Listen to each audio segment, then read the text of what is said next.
அனைவருக்கும் வணக்கம். நேற்று தமிழ்நாட்டினுடைய வரவு செலவு கணக்கு பட்ஜெட் தாக்கல் செய்யப்பட்டிருக்கிறது. அதனைத் தொடர்ந்து இன்றைக்கு வேளாண் துறையினுடைய பட்ஜெட்டு இன்றைக்கி தாக்கல் பண்ணியிருக்கிறாங்க. ரொம்ப வருத்தமான செய்தி அப்படின்னா, தமிழ்நாட்டு மக்களுக்கு எதிர்பார்த்தபடி நேற்றைய பட்ஜெட்டிலும் சரி, இன்றைக்குள்ள வேளாண் பட்ஜெட்டிலும் சரி, எந்த விதமான முன்னேற்றங்களும் எந்த விதமான அறிவிப்பும் இல்லை. இதை பொறுத்த மட்டும் எப்படின்னா, the empty vessels makes more sound. காலி பாத்திரம் ரொம்ப சத்தம் போடும். அது மாதிரி இந்த பட்ஜெட்டில் ரொம்ப சத்தம் போட்டிருக்கிறாங்க. கிட்டத்தட்ட 4,67,4,67,00,000 இருந்த பட்ஜெட் இப்பொழுது 4,72,00,000 மாறி. ஆனால் அதில் மூலதன செலவு எவ்வளோ வந்திருக்கு அப்படின்னா, மூலதன செலவு கடந்த ஆண்டை விட 3,000 கோடி ரூபாய் இப்போ குறைச்சிருக்கிறாங்க. மூலதன செலவு குறைச்சிருக்காங்க. ஆக 5,100 கோடி ரூபா அதில் அதிகரிச்சிருக்கு. அதில் பார்த்தீங்கன்னா கடன் வாங்குறது மட்டும் 51,000 கோடி ரூபா அதிகரிச்சு. ஆக 10 மடங்கு அதிகரிச்சு. கடன் வாங்குறது மட்டும் 10 கோடி ரூபா அதிகரிச்சிருக்கிறோம். இல்லை, தேர்தல் காலத்தில் சூறாவளி பயணமாக சுற்றி வந்தாங்க. நிறைய திட்டங்கள் அறிவிப்போன்னு சொன்னாங்க. சூறாவளி பட்ஜெட் சொன்னாங்க. ஆனால் அந்த பட்ஜெட்டில் திருப்பி பார்த்தா ஒன்றுமே இல்லை. வெறும் எம்டி வெசல்ஸ் தான் இது.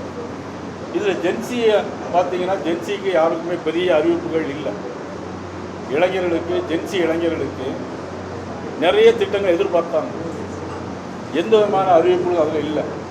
அதில் குறிப்பாக சொல்லப்போனால், மாணவர்களுக்கு கிட்டத்தட்ட 4,000 ரூபாய் கொடுப்போம் அப்படின்னு சொன்னாங்க. ஆனால் பட்ஜெட்டில் எந்த விதமான அறிவிப்பும், இந்த 4,000 ரூபா அறிவிப்பு எதுவுமே இல்லை. அப்புறம் மகளிருக்கு பார்த்தீங்கன்னா 2,500 ரூபா கொடுப்போம் அப்படின்னு சொன்னாங்க. அதனுடைய எந்த விதமான அறிவிப்பும் இந்த பட்ஜெட்டில் இல்லை. இந்த பட்ஜெட்டை பொறுத்த மட்டும் வெறும் பூஜ்ஜியமாகத்தான் நாங்கள் கருதுகிறோம். ஒரு ராஜ்யமாக நினைத்து ஆள வேண்டிய இடத்தில் ஒரு பூஜ்ஜியமான பட்ஜெட்டை இன்றைக்கு நமது மாண்புமிகு மரிய வில்சன் அவர்களும் இன்றைக்குள்ள வினோத் அவர்களும் இன்றைக்கு கொடுத்துருக்கிறாங்க. தேர்தலுக்கு முன்னால் பார்த்தீங்கன்னா நிறைய அறிவிப்புகளை சொல்லியிருந்தாங்க. ஆனால் அறிவிப்பில் எதுவுமே முழுமையாக இல்லை. பழைய திட்டங்கள் எதுவுமே புதுசாக பெயர் மாற்றி தான் வச்சிருக்கிறாங்க. பெண்களுக்கு வழங்கிய வாக்குறுதிகள் 2,500, அனைத்து பேருந்துகளில் பெண்களுக்கு இலவச பயணம் எல்லாம் சொன்னாங்க. ஆனால் ஒரு குடும்பத்திற்கு ஆண்டு ஒன்றிற்கு 6 இலவச கேஸ் சிலிண்டர் தருவோன்னு சொன்னாங்க. கர்ப்பிணி பெண்களுக்கு 26 நிதி வழங்குவோன்னு சொன்னாங்க.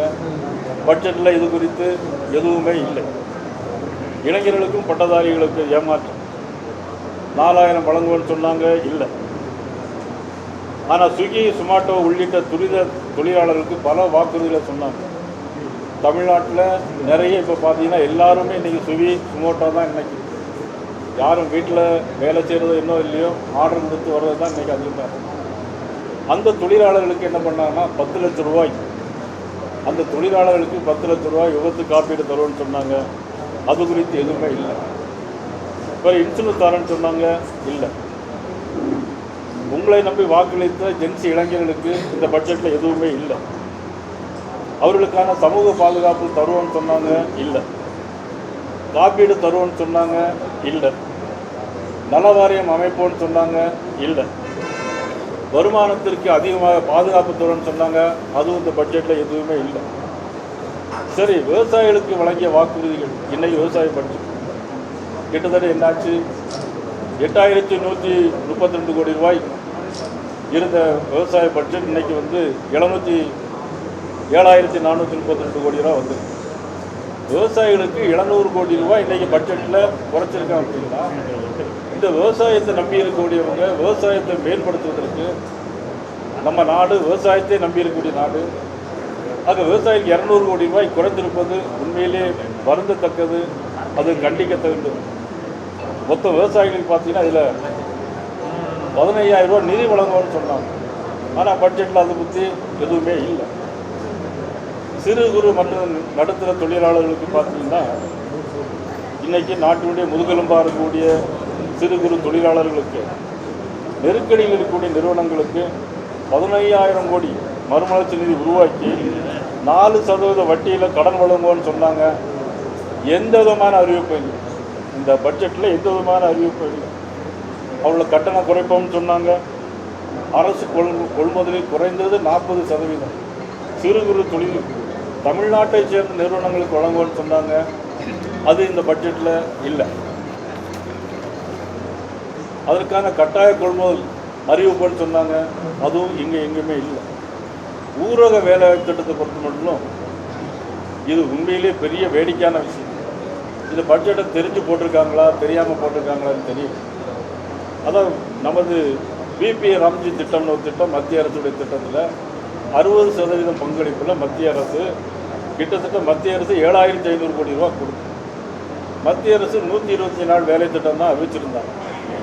ஆனால் இவங்க ஆட்சிக்கு வர்றதுக்கு முன்னாடி அந்த அறிவிப்பில் 25 நாளுங்கிறத கூட்டி 150 நாளாக போட்டிருந்தாங்க. ஆனால் 18,500 கோடி ரூபா மொத்தம். இதை வச்சு பார்த்தீங்கன்னா இதில் கிட்டத்தட்ட பாதி நாள் தான், ஒரு நாளைக்கு 100 கோடி ரூபா செலவாகும். ஆக கிட்டத்தட்ட 60% இது வேலை நாட்கள் குறையும். அதில் எவ்வளோ ஏமாற்றம் இருக்குன்னு பார்க்கணும். ஆக மத்திய அரசு 125 நாளை 150 நாளாக ஆக்கி அதனுடைய பங்களிப்பு 7,500 கோடி ரூபா கொடுத்தாச்சு. இவங்க 5,000 கோடி ரூபா போட்டு 12,500 கோடியாக அதை கொடுக்கணும். ஆனால் அதுக்கு பதிலாக இவங்க என்னன்னா 150 நாள் அப்படின்னு சொல்லிட்டு பேரை வேற மாற்றிருக்காங்க. வெற்றி அப்படின்னு பேரை வேற மாற்றி, பேரை மாற்றுறதுல கூட எங்களுக்கு ஆட்சேபனை இல்லை.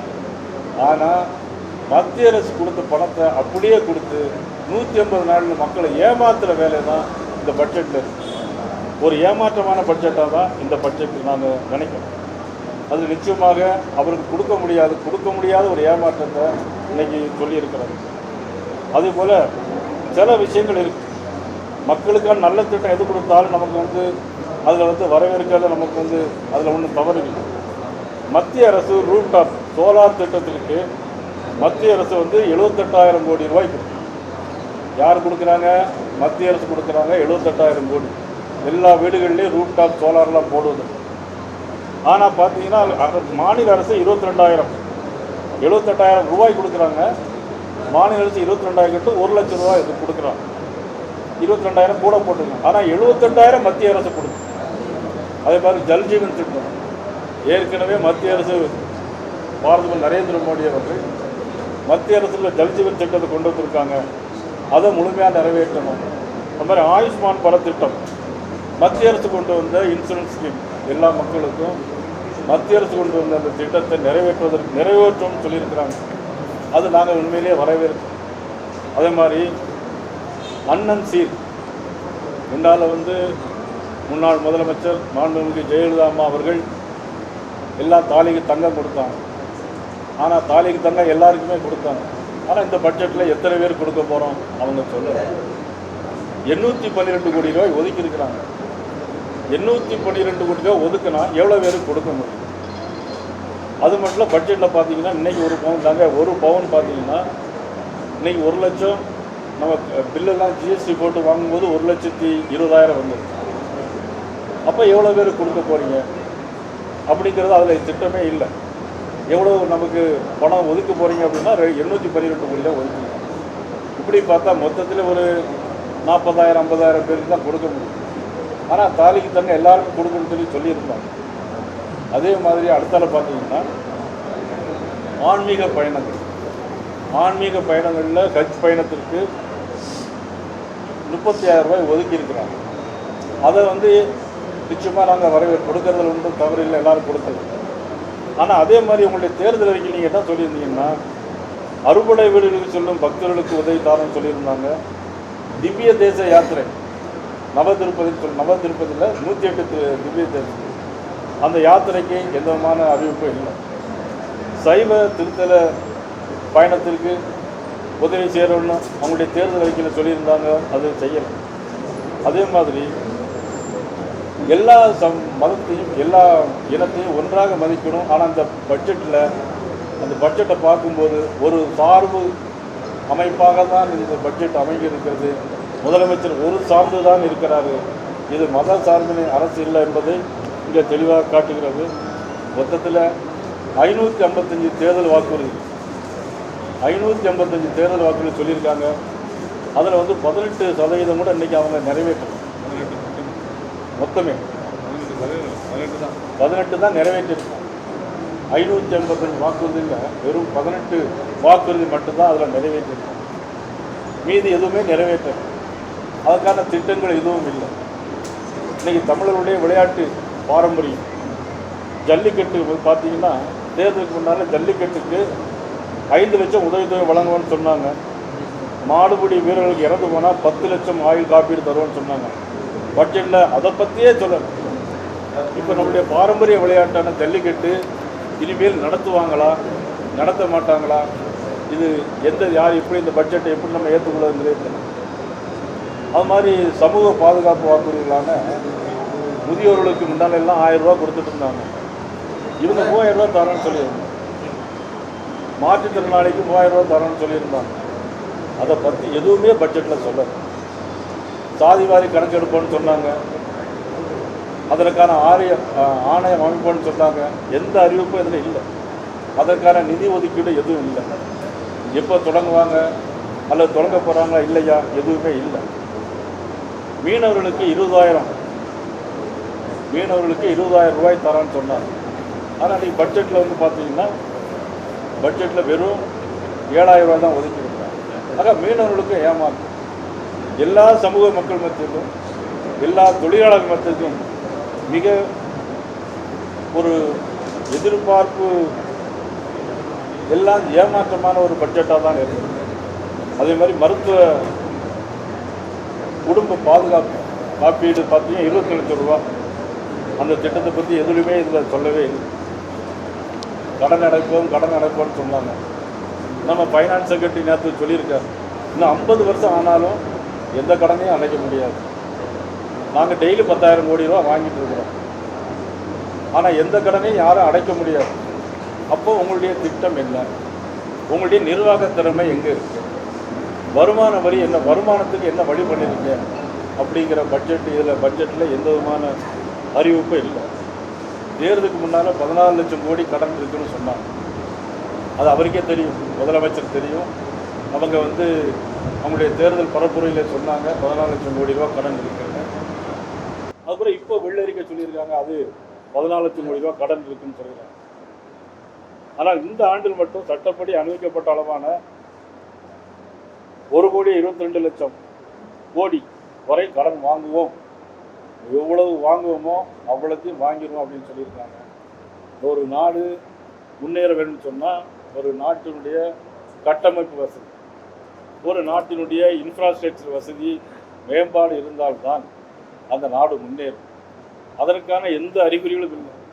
இப்போ கூட நீங்கள் நந்தனம் வரைக்கும் மேம்பாலம் பிரிட்ஜு வேலையே எங்கேயும் நடக்கலை. கான்ட்ராக்ட் ஒர்க் எங்கேயுமே நடக்கலை. எல்லா ரோடு வேலையும் நிப்பாட்டி வச்சுருக்காங்க. நிப்பாட்டி வச்சுருந்தா எப்படி கட்டமைப்புகளை மேம்படுத்த முடியும்? எப்படி அந்த மூலதன செலவுகளை எப்படி செலவு செய்ய முடியும்? இதெல்லாம் பெரிய ஒரு ஏமாற்றமாக, நான் ஏற்கனவே சொன்னது போல் மூலதன செலவு 56,955 கோடி, 8,000 கோடி ரூபா இந்த மூலதன செலவு போட்டிருக்காங்க. 56,980 கோடி ரூபா இந்த ஆண்டு மூலதனம். இந்த ஆண்டுக்கு இன்னும் 8 மாதம் தான் இருக்குது. இந்த 8 மாதத்துக்கு எங்கள் பவர் பிளான்ட், 800 பவர் பிளான்ட்டுக்கு ஃபைனான்ஸுக்கு 8,000 கோடி ரூபா ஒதுக்கியிருக்காங்க. 8,000 கோடி ரூபா 7 மாதத்தில் எப்படி செலவு பண்ண முடியும்? அது எப்படி ஏமாற்றமான பட்ஜெட் தானே? இது ஃபேஸ் மேனரில் பண்ண போகிறீங்களா, இல்லை இந்த ஆண்டே செலவு பண்ண போகிறீங்களா? இதில் பட்ஜெட்டில் தெளிவான அறிக்கை எதுவுமே இல்லை. அதே மாதிரி 70,000 வீடு கெட்டு தரணும் பட்ஜெட்டில் ஒதுக்கியிருக்காங்க. ஒரு மாதத்துக்கு 10,000 வீடு கட்டினாலே பெரிய விஷயம். 10,000 வீடு கட்டினா தான் 70,000 வீடு கட்ட முடியும். ஆக எப்படி கட்ட போகிறோம்? எவ்வளோ நிதி ஒதுக்கீடு, அந்த திட்டம் எவ்வளவு, அதற்கான அளவீடு என்ன, அதெல்லாம் அங்கே சொல்லலை. அப்புறம் 200 ஹாஸ்டல் 3,200 கோடி 8 மாதத்தில் எப்படி கட்ட முடியும்? 200 ஹாஸ்டல் 3,200 கோடி 200 ஹாஸ்டல் 3,000 அவ்வளோ அமௌண்ட் தேவைப்படுமா? அதனுடைய திட்டங்கள் என்ன, ஒரு ஹாஸ்டலுக்கு எவ்வளவு, இதில் எதுவுமே குறிப்பிடாமல் பொதுவாக ஒட்டுமொத்தத்தில் போகிற போக்கில் எழுதி வச்சுட்டு போகிற மாதிரி ஒரு படத்தில் சொல்லுவாங்க தெரியுமா, சுந்தராஜ் ஒரு படத்தில் சொல்லுவார், கீழே போட்ட எடுப்பா எதுப்பா கீழே போட்ட பேப்பரை தான் போட்டாங்க, அது மாதிரி இங்கே பட்ஜெட்டை தான் கீழே போட்டிருக்காங்க. ஆனால் நடைமுறைக்கு இது சாத்தியப்படுமா என்பது அது கேள்விக்குறியாத்தான், எதுவுமே சாத்தியக்கூறு கிடையாது. ஆக இவ்வளவு தூரம் ஒரு மோசமான பட்ஜெட்டை இதுவரைக்கும் தமிழ்நாடு அரசாங்கம் பார்த்ததில்லை. ரோடு இன்ஃப்ராஸ்ட்ரக்சருக்கு 9300 கோடி ரூபா ஒதுக்கியிருக்காங்க. ஏற்கனவே நடந்துட்டு இருக்கக்கூடிய வேலைகளை இப்போ நிறுத்தி வச்சிருக்காங்க. நிறுத்தி வச்ச பிறகு இப்போ செலவு பண்ணுறதுக்கு 9300 கோடி ரூபான்னா இவங்க எப்படி பண்ணுவாங்க என்பது தான் இதில் நம்மளுக்கு கேட்க வேண்டிய ஒரு கேள்வியாக. இது வெள்ளை அறிக்கை இல்லை, இது பட்ஜெட் ஒரு வெள்ளை அறிக்கை தாக்கல் பண்ணோம். நாங்கள் உண்மையிலே இது ஒரு கருப்பு அறிக்கையாக தான் நாங்கள் இதை பார்க்கணும். இவ்வளவு மோசமான பட்ஜெட்டை தாக்கல் பண்ணியிருக்காங்க. என்னை பொறுத்தவரையில் இது ஒரு ஏமாற்றமான பட்ஜெட். இந்த பட்ஜெட்டில் ஒன்றுமே இல்லை, அவ்வளோதான். வழக்கமாக இந்த மாதிரி பட்ஜெட் தாக்கல் பண்ணும்போது எந்த விதமான மத அடையாளங்களும் சேர்க்க மாட்டாங்க. ஆனால் இம்முறை இந்த பட்ஜெட் தாக்கல் செய்வதற்கு முன்பாக இது திருப்பதி கோயிலில் வைக்கப்பட்டது. அப்புறம் நேற்று தாக்கல் செய்யும்போது ஜெபமாலை, ரோசை ஜெபமாலையை அமைச்சர் எடுத்து வராரு. கருத்து என்ன? அதாவது அவரவர்கள் மதத்தை வழிபடுவது தவறு கிடையாது. அதற்கான அடையாளங்களை பொது இடத்தில் கொண்டு வரக்கூடாது. இந்த அரசாங்கம் பொறுப்பேற்ற உடனேயே நமது சபாநாயகர் அவர்கள் எங்கள் அப்பா நாங்கள் சர்ச்சுக்கு போனோம், எங்கள் அப்பாவை சொல்ல வச்சோம், அதெல்லாம் ஒன்றும் தவறு இல்லை, யாரும் போகலாம். நானும் எல்லா இடமும் போயிருக்கேன். புனித தலங்களுக்கான எல்லா இடங்களுக்கும் நான் போயிருக்கிறேன். நோவமலை, சீனாமலை, ஈஜிப்ட், இஸ்ரேல் எல்லா இடத்துக்கும் நான் போயிருக்கேன். Sea of Galileo, Red Sea, Dead Sea, இதெல்லாம் கிறிஸ்தவருடைய புனித தலம் நானும் போயிருக்கேன். இன்னும் மெக்காவிலிருந்து மதினாவிலிருந்து மெக்காவுக்கு போகிறவுடைய ஒரு இடம் இருக்குது, அதற்கெல்லாம் கூட நான் போயிருக்கேன். எல்லா மதங்களிலும் அவரவர் வழிபடுவது என்பதில் எந்த விதமான தவறு இல்லை. அந்த அடையாளங்களை பொது இடத்தில் காட்டும்போது அவர்கள் ஒரு சார்பாக இருக்கிறார்கள் என்பதை தான் காட்டும். அதனுடைய அடிப்படையில் தான் முதலமைச்சர் முதல் முறையாக தன்னுடைய அறிக்கையில் வாசிக்கும் போது நிறைய பேர் சொல்கிறாங்க இது சிறுபான்மையினர் அரசு, ஆம் இது சிறுபான்மையினர் அரசு தான் அப்படின்னு முதலமைச்சரே பேசுகிறாங்க. அப்படிங்கும்போது எங்களுக்கு அதில் சந்தேகம் இருக்குது. இவர் ஒரு மதம் சார்ந்து இருக்கிறாரோ அப்படிங்கிற ஒரு எண்ணம் எனக்கு மட்டும் இல்லை, எல்லோருக்குமே வரும். உங்களுக்கும் வரும், அவர்களுக்கும் வரும், நம்ம அண்ணன் துரைசாமி அண்ணனுக்கு வரும், நம்ம திருப்பதி அண்ணன் நாராயணனுக்கு வரும், எல்லாருக்கும் வரும். யாராக இருந்தாலும் வருவது. அதில் இப்போ 35,000 ரூபா ஒதுக்கி கொடுத்துருக்குறாங்க, வரவேற்கிறோம், தப்பில்லை. ஆனால் உங்கள் தேர்தல் அறிக்கையில் நீங்கள் என்ன சொன்னீங்க அப்படின்னா, தேர்தல் அறிக்கையில் நீங்கள் அறுபடை வீடுகளுக்கு போக உதவி செய்வோம், 108 திவ்ய தேசங்களுக்கு போகிறதுக்கு உதவி செய்யணும்னு சொன்னீங்க. அதை பற்றி மென்ஷன் பண்ணலை. ஒரு இடத்துக்கு மென்ஷன் பண்ணாமல் ஒரு இடத்துக்கு மட்டும் நிதி ஒதுக்கும்போது ஒரு சார்பாக இருக்குது. கடந்த ஆட்சி காலத்தில் பள்ளி கல்வித்துறை வருடம் அதாவது கடந்த ஆண்டு பள்ளி கல்வித்துறை மட்டும் 46,000 கோடி ரூபா ஒதுக்கு. இந்த ஆண்டு வெறும் 44,000 கோடி, 2,000 கோடி ரூபாய். கல்வி என்பது மிக முக்கியம். அதனால தான் நான் சொன்னேன், ஜென்சி அவர்களுக்கு எந்த விதமான அறிவிப்பும் தரது. விளையாட்டுத்துறையில் ஏதோ கூடுதலாக கொஞ்சம் ஒதுக்கி வாங்கியிருக்கிறதாக சொல்கிறாங்க. ஆனால் ஜென்சிகளுக்கு நீங்கள் என்ன பண்ணியிருக்கீங்க? வாக்களித்த மக்களுக்கு, இளைஞர்களுக்கு, மாணவர்களுக்கு நீங்கள் என்ன பண்ணியிருக்கீங்க? விவசாயிகளுக்கு என்ன பண்ணியிருக்கீங்க? இதுதான். அது விவசாயத்தை பற்றி பார்த்தீங்கன்னா, இன்றைக்கி மின்சாரத்தில் இலவச மின்சாரத்துக்கு 500 கோடி ரூபா குறைச்சிருக்காங்க. இலவச மின்சாரத்துக்கு விவசாயிகளுக்கு 500 கோடி ரூபா குறைச்சி இருக்கிறபடியே நீங்கள் குறைச்சிக்கிறது ஏன்? அப்போ விவசாயிகளுக்கு நீங்கள் நன்மை செய்யலையா? இந்த அரசாங்கம் விவசாயிகள் மீது கரிசனை காட்டவில்லையா? Right, thank you.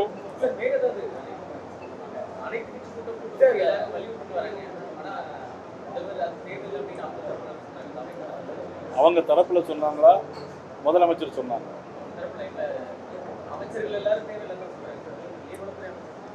அதாவது பழைய காலத்தில் பழமொழி உண்டு, எப்படின்னா ஊர் கூடி தான் தேர் எடுக்கணும் தான். தனி மரம் தோப்பாக, பல மரங்கள் இருந்தால் தோப்பாகும். ஊர் கூடி தேர் இழுக்குன்னு சொல்லியிருக்காங்க. ஒரு நாட்டினுடைய பிரச்சனைன்னு வரும்போது அங்கீகரிக்கப்பட்ட எல்லா கட்சிகளையும் கூட்டிகிட்டு போய் பேசுனா நல்லது. அல்லது இவரே ஃபோனில் பேசுகிறார். ஏன்னா இவர்கிட்ட 2 காங்கிரஸ் கட்சி கூட்டணி இருக்கிறாங்க. நான் பல தடவை பல பேட்டி கொடுத்துருக்கேன். கர்நாடக முதலமைச்சர் அவர்கள் திரு சிவகுமார் அவர்கள் காங்கிரஸ் கட்சியை சேர்ந்தவர்கள். காங்கிரஸ் கட்சியினுடைய தலைவர் மதிப்புக்குரிய ராகுல் காந்திகிட்ட சொல்லியோ அல்லது சிவகுமார்கிட்ட ஃபோனில் பேசியோ அவங்க தண்ணீர் திறந்து விட்டுருக்கலாம்.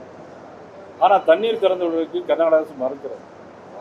ஆனால் காவிரி மேலாண்மை ஆணையத்திற்கு முழு அதிகாரம் இருக்குது. கர்நாடக மாநிலத்தில் தண்ணீர் கூட இருக்கலாம். நான் கூட கர்நாடக முதல்வருக்கு கடிதம் எழுதியிருக்கிறேன். இரு மாநிலங்களும் மக்களுடைய பிரச்சனை என்பது குடிநீர் பிரச்சனையாக இருந்தாலும் வாழ்வாதார பிரச்சனை இரு மாநில மக்களுக்கும் ஒரே மாதிரி தான் நான் பார்க்கணும்.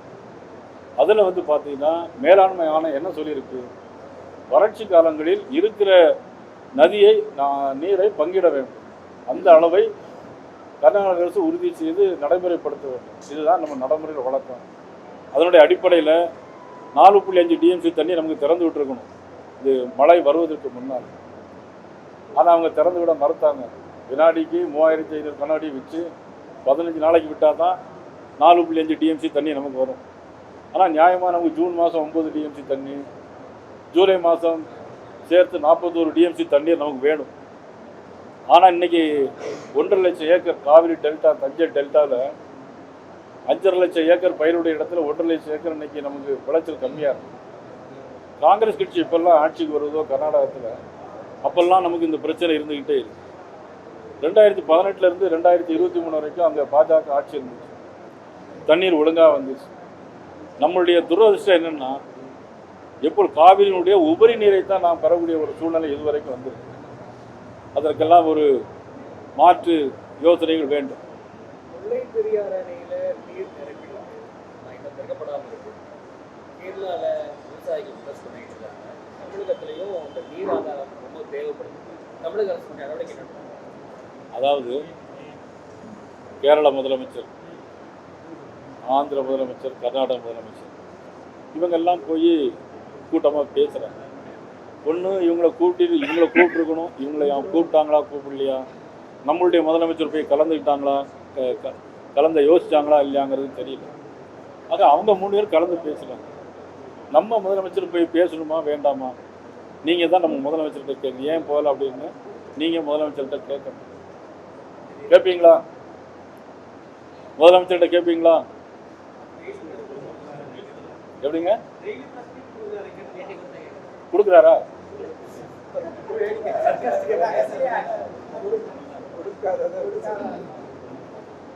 ஏன்னா அது முதலமைச்சர் பதில் சொல்லணும், நீங்க கேட்கணும். அதை நான் பார்க்கணும். இன்றைக்கு உத்தரப்பிரதேச மாநிலத்தினுடைய சிரோன்படி குரு ரவிதாஸ் அவர்கள் மிகப்பெரிய ஒரு மகான். அந்த மாநிலத்தில் மட்டுமில்லை, உலகெங்கும் வாழும் அனைவருக்கும் மிக தாழ்த்தப்பட்ட சமூகத்தில் பிறந்து உலகத்தில் வாழும் அனைவருக்கும் ஒரு வழிகாட்டியாக இருந்த மகான் ரவிதாஸ் அவர்களுடைய ஊரிலிருந்து திருமண் எடுத்து வரப்பட்டு இந்தியாவில் எல்லா மாநிலங்களுக்கும் அனுப்பப்பட்டு தமிழகத்திற்கு இன்றைக்கு வருகை இருந்திருக்கிற அந்த திருமண் அதனை எங்களுடைய எல்லா மாவட்டங்களிலும் எடுத்து சென்று எல்லா இடங்களிலும் போடுவதற்காக அதற்காக இன்றைக்கு திருமண் இன்றைக்கு வந்திருக்கிறது. எங்களுடைய அனைத்து மாவட்ட தலைவரும் அதை எடுத்து எல்லா மாவட்டங்களும் எடுத்து செல்கிறார்கள். சிரோன்மணி குரு ரவிதாஸ் அவருடைய புகழ், அவருடைய எண்ணங்கள் எல்லா இடங்களிலும் பரவ வேண்டும். ஜாதி மதம் இல்லாத ஒரு மனிதராக எல்லோரும் வாழ வேண்டும் என்று வாழ்ந்து மறைந்த மகானை நினைவு கூறுகின்ற வகையில் இந்த திருமண் இன்றைக்கு